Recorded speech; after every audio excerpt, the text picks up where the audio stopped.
continuing in the book of Genesis, this week's Parsha is called Parashat Vayigash.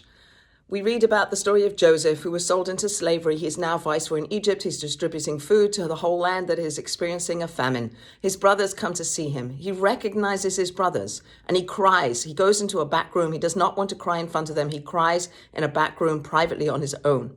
He comes back out. Second time he cries is when he sees his brother Benjamin.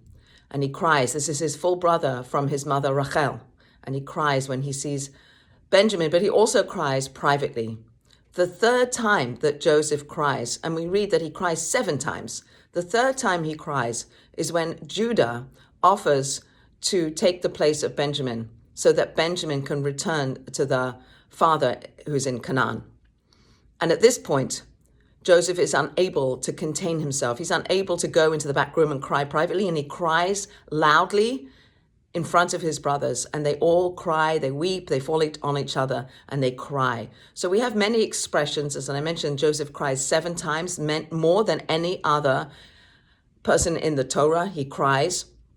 Some of the times he cries privately, and sometimes he cries publicly. So I want to share a medrash, a story about the destruction of the temple. And we learn in this medrash that God cries. And the angel Metrodon is witnessing God crying. And he comes to God and he says, let me cry for you. That this angel is unable to allow God to cry. And God says, no, I need to cry. And if you can't watch me and you can't be in my presence when I cry, I'll go in a private chamber and I'll cry on my own. But I, God, need to cry at the destruction of the temple. So too in our lives, we have to find the right place and the right time to cry. We have no problem with laughing and expressing our joy, but somehow we've integrated into our society or into our consciousness an inability to cry publicly.